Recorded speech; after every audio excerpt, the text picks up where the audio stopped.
8:38 de la mañana, continuamos en ampliación de noticias. Allá por diciembre del año 2016, la empresa Odebrecht confesó ante la justicia norteamericana que había pagado $788 millones en 12 países latinoamericanos. Así empezó esta historia que hasta el día de hoy continúa.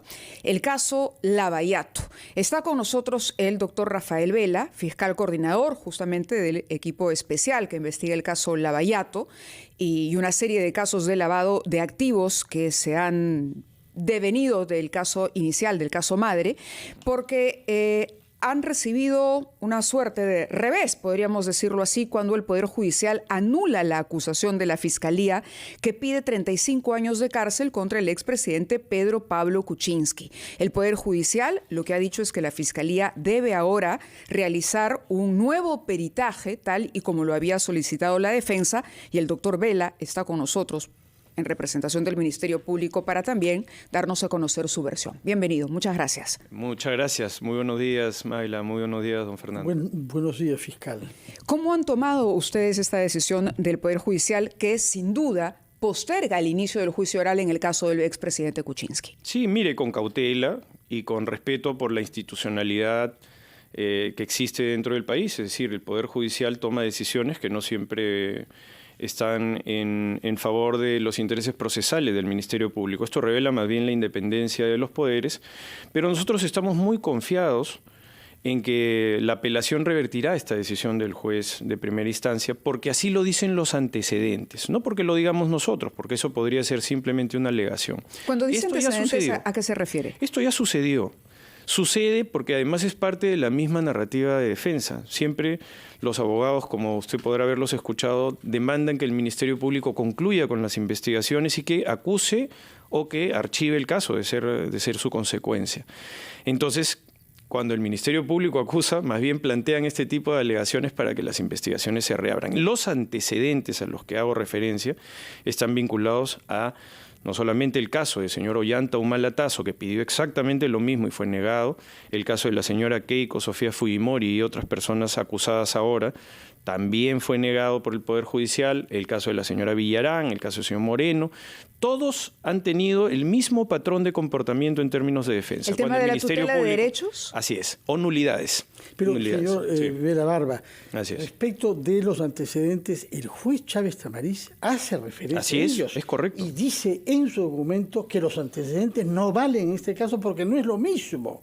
Y justamente acepta que hay todavía diligencias que hacer, entrevistas que hacer, interrogatorios, por lo menos a 3 personalidades que tienen mucho que decir. Y dice también que no se ha permitido conocer la diligencia contable o la pericia contable a la defensa. Por eso que el juez dice que los antecedentes no corresponden a lo que se ha constatado en este caso. De manera que su argumento, si es cierto lo que el juez dice, no tiene mucho peso. Por eso existe el derecho a la pluralidad de instancia, que también el Ministerio Público tiene. Es decir, lo que dice un juez de primera instancia está sujeto a la garantía doble de impugnación. Por eso nosotros hemos apelado, porque consideramos que el razonamiento del juez es equivocado. Ahora, eso lo determinará el propio Poder Judicial en una segunda instancia, pero no podemos tampoco afirmar como definitivo que el juez no haya podido equivocarse, como es la tesis del Ministerio Público. Ahora, sobre lo que usted dice, don Fernando, es correcto que pueda esbozarse esta posibilidad, porque es lo que todos han también argumentado, por eso no es distinto. El argumento de fondo es exactamente el mismo. Es decir, los abogados suelen solicitar una serie de diligencias para evitar que se cierre la investigación como tal. Pero quien dirige la investigación por la arquitectura constitucional de nuestro ordenamiento procesal penal es el Ministerio Público. El Ministerio Público es quien define cuándo se abre, cuándo se formaliza una investigación y cuándo se concluye. Pero el juez es quien controla justamente si el expediente está listo ya para pasar a la etapa de acusación o no. No, porque precisamente la autonomía constitucional determina de que hay algunas decisiones que son absolutamente liberalidades del Ministerio Público. Una de ellas es esta, por ejemplo. Ahora, lo que no quiere decir de que efectivamente puedan existir este tipo de cuestionamientos dentro de lo que corresponde al desarrollo del ejercicio del derecho a la defensa. Pero, don Fernando, también hay que establecer que las etapas de control de acusación, que son etapas intermedias, y la etapa misma del juzgamiento, permiten también que todas estas cuestiones puedan ser compensadas en ese periodo de tiempo sin necesitar de involucionar a una etapa que previamente ya ha podido ser concluida. Eso es lo que ha decidido el juez, que ustedes deben efectivamente tomar la declaración del señor Roatín, del señor Roca y de una tercera persona, o Rocco, no sé, y de una tercera persona que la defensa planteaba, ¿no? Así es, pero nuevamente, la defensa tiene una presunción, que es la presunción constitucional de inocencia. El Ministerio Público está en la obligación de, a través de la prueba de cargo, destruir esa presunción de inocencia cuando formula una pretensión acusatoria. Es una responsabilidad del Ministerio Público y es, por supuesto, un deber de que los plazos procesales no siempre sean los máximos, don Fernando. El Ministerio Público es sumamente criticado cuando hace uso de los máximos plazos legales. Sí. Y cuando hace uso de sus máximos plazos legales, en un caso que se reconoce por la envergadura que tiene, es inédito en el Perú, porque es un caso de corrupción y lavado de activos transnacional, con una serie de complejidades inéditas en el país. Es la primera vez que se está investigando un caso de esta envergadura. Por tanto, la extensión de los plazos es siempre un asunto opinable, pero que tiene que considerarse dentro de un deber del Ministerio Público. El deber del Ministerio Público es concluir con la investigación lo más pronto que se pueda, pero también, evidentemente, poniendo en un balance de que exista la posibilidad de que el derecho a la defensa esté en equilibrio con la proscripción de la impunidad, que es también un deber ciudadano y que es también parte de las obligaciones que tiene el Ministerio Público. El equilibrio es todo, don Fernando. Sí, ahora, usted sabe que hay una cierta sensación en la opinión pública, sectores de la opinión pública, de mucho tiempo, hartazgo, cansancio, pérdida de confianza, sobre todo cuando uno se entera que el señor José Domingo Pérez aspira a ser juez y se le atribuye a usted querer ser fiscal supremo. Bueno, eso no lo había escuchado. Por favor, lo habrá leído en los diarios, señor Valaverba, ya nos conocemos lo suficiente como para no lo digo revelando yo novedades. Entonces, hay el temor de que los dos, digamos, fiscales más vinculados con esta causa quieran cambiar su estatuto en el aparato judicial y por eso apresurarse. Nos dirá si hay alguna verosimilitud en esta maliciosa interpretación o no después de la pausa, por favor.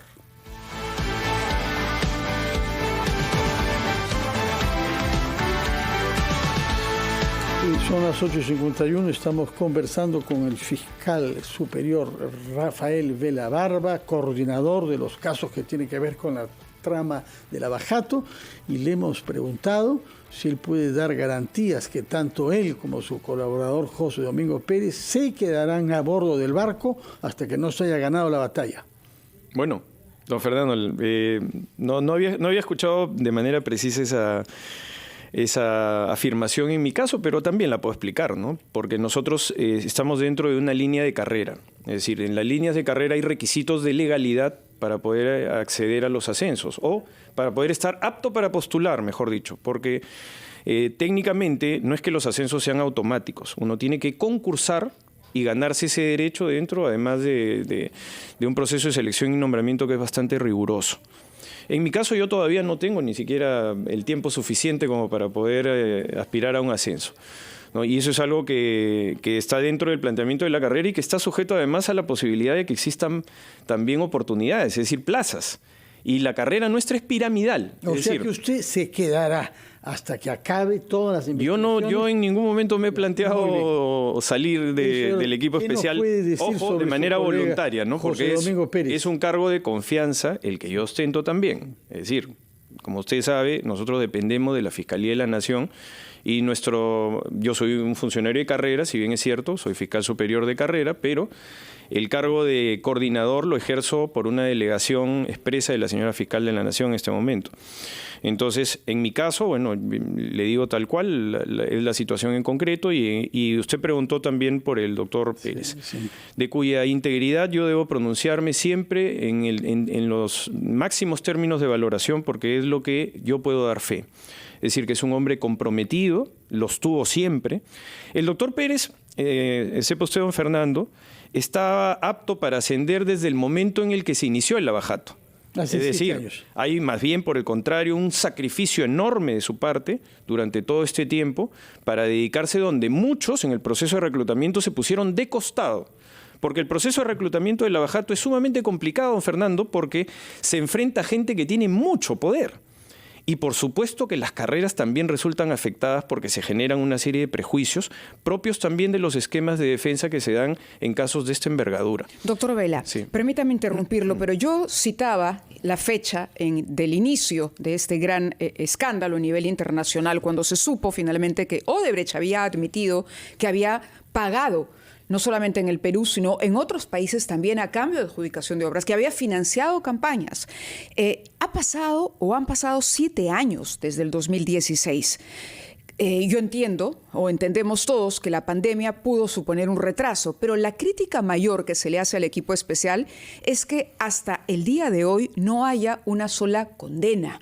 Es decir, habiendo incluso un acuerdo de colaboración eficaz con la polémica de por medio que este tiene con la empresa Odebrecht, habiendo contado o tenido acceso a la información que había llegado de Brasil, habiendo viajado ustedes, interrogado, ¿por qué es que hasta el día de hoy no se puede exhibir un resultado que la ciudadanía diga valió la pena esperar y apoyar al equipo especial durante tanto tiempo? Mire, nosotros no hemos hecho un trabajo de esa naturaleza, es decir, plebiscitario, ¿no? Lo hacemos dentro del nivel técnico. Y en ese nivel es que me corresponde aclarar de que las decisiones finales respecto a las investigaciones que nosotros realizamos las tiene también el Poder Judicial. Nosotros hemos formulado ya 15 mega acusaciones, porque tiene que ver cada una de ellas con casos de extrema y mayor complejidad, de corrupción transnacional y lavado de activos. Pero cuando un caso es completo, cuando un caso es contundente, sí, y cuando un expediente, no tiene nada que se le pueda objetar, al Poder Judicial no le queda otra alternativa que iniciar el juicio y eventualmente condenar. No, sí le queda. Yo debo decir al respecto de que el trabajo de las defensas legales es muy activo durante las etapas de control. Precisamente es la razón de ser de una etapa de control. Y nosotros por eso hemos demandado que los jueces tengan dedicación exclusiva para que puedan trabajar todos los días y no trabajen una sola vez a la semana, y que puedan eventualmente también generar esquemas de conductas dilatorias, de mala fe procesal. Nosotros hemos venido reiteradamente pidiendo eso. No se ha conseguido, ¿eh? No se ha conseguido, pero le doy un ejemplo claro de que cuando existe voluntad sí se puede hacer. Ayer ha concluido el control de legalidad de la etapa intermedia del señor Alejandro Toledo. Interoceánica. Así es, del caso Interoceánica. Y todos le decían a las diferentes comunicadores que estaban interesados en este tema, que la etapa de control iba a durar 2 años en el caso del señor Toledo, de que no iba a haber una acusación. El caso de Alejandro Toledo es mucho más sencillo que otros, si me permite, tiene el testimonio del señor Mayman, sí, ¿no? Claro, por eso, si me permite justamente acotar lo que estaba diciendo, ¿no? El problema es que los jueces no tienen tampoco más tiempo, porque ellos son parte de una Corte Penal Nacional que ve el caso Lavajato como uno más de criminalidad organizada. Por eso le hemos pedido dedicación exclusiva. Ahora, el caso del señor Toledo es un caso que ya ahora está a puertas de ingresar a juicio. Pero lo mismo pasa con el caso de la señora Fujimori. No ha habido tal vez el mismo interés, pero el caso de la señora Fujimori ya también concluyó el control de la etapa intermedia y estamos a puertas de ir a un juicio. ¿Cuánto duró? ¿Cuándo puede comenzar el juicio oral? Bueno, nosotros pensamos que muy probablemente esto ya pueda darse inicio, depende del Poder Judicial, no depende de nosotros, pero el auto de enjuiciamiento debería estarse publicando pues en 1 mes o en 1 mes y medio.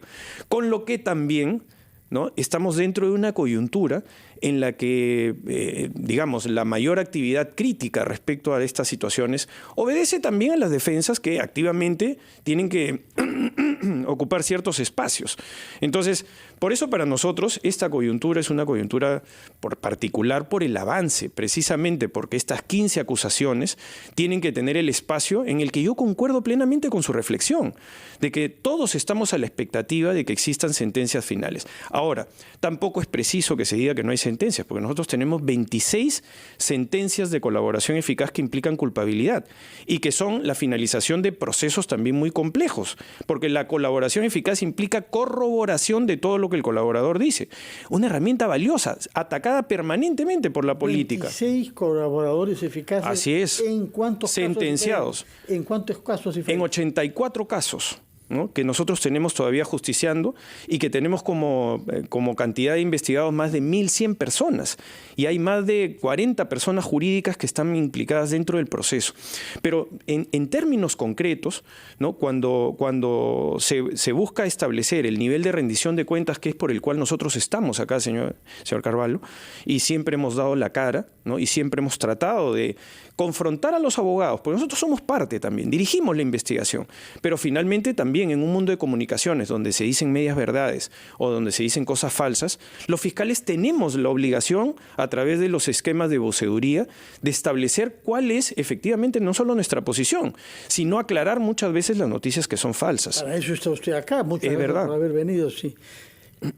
¿Qué cosa prevé como calendario usted en los meses que vienen, en los casos que ya están judicializados y en los que falta entrar a la etapa de juicio? Mire, a las 15 acusaciones que ya existen, se van a sumar seguramente algunas más en todo este proceso. No podría adelantar en ese sentido porque los fiscales son autónomos y siempre existe la posibilidad de que un fiscal pueda acusar o pueda archivar la investigación. Entonces yo no podría sustituirme en esa posición, pero sí le puedo hablar de qué casos pueden estar ya por concluir las etapas de investigación, ¿no? Está muy cerca, por ejemplo, el gasoducto del Sur, es un caso que ya está concluyendo, el caso de Sisa Cuñumbuque, el ex presidente del Consejo de Ministros, el señor Villanueva, el caso de los árbitros que estuvieron implicados también dentro de procesos también altamente emblemáticos que han estado dentro de la tramitación de las investigaciones. Y en realidad vamos sumando a esas investigaciones que van concluyendo las otras que han sido derivadas colateralmente también, ¿no? Los famosos codinomes, sí, de los que se hablaba. ¿Algún día se conocerá la lista completa de los codinomes? La lista, lo que sucede es que el transcurso del tiempo también genera de que exista poca memoria. La mayor parte de los codinomes ya ha sido decodificada. Quedó un grupo de codinomes que no se logró decodificar porque existían obligaciones financieras de la persona jurídica Odebrecht en Brasil y en el Perú que finalmente no pudieron ser, digamos, afrontados en su momento y en su oportunidad. Pero es un número bastante reducido que no llega ni al 30% porque el resto ya ha sido develado. Es decir, ya se ha entregado esa información. ¿30% son cuántas personas? No, es que son codinomes que pueden llegar tal vez a un máximo de 30 codinomes, pero dentro de un universo, don Fernando, como usted comprenderá, superaba los 200 codinomes que han sido develados. Entonces no se puede tampoco esto perder de perspectiva y depende mucho de la voluntad de cómo uno quiera ver, si el vaso casi lleno o que le falta algún tipo de... ¿Quiénes son los que quedan y los que han logrado pasar entre las jotas y que no se hable de ellos, no? Sí, por supuesto, pero la obligación nuestra es perseverar en el proceso como tal y que evidentemente dentro del camino y dentro de las posibilidades se entienda de que el Ministerio Público tiene sin duda una alta responsabilidad, un alto deber, pero también esto es parte de un sistema de administración de justicia, donde el Poder Judicial también requiere involucrarse a través de medidas innovativas de gestión de despacho judicial para entender de que la averiguación de la verdad no es solamente una rendición de cuentas de parte del Ministerio Público, sino es una aspiración social en un grave caso que involucró a expresidentes, a exministros de Estado, a políticos de muy alto nivel, a empresarios de muy alto nivel, en un caso inédito, como le decía don Fernando. Sí. Es decir, en un caso de muy alta complejidad que ha demandado un esfuerzo y que yo siempre pongo en relevancia el papel que han desarrollado los fiscales porque nunca se pusieron de lado, no obstante las campañas que existen agresivas dentro de los medios de comunicación, muchas veces difamándolos. Muchas gracias, doctor Vela, por haber estado con nosotros. Gracias por su tiempo. Son las 9:02. Hacemos una pausa. Vamos a los titulares de la hora y regresamos en Ampliación de Noticias.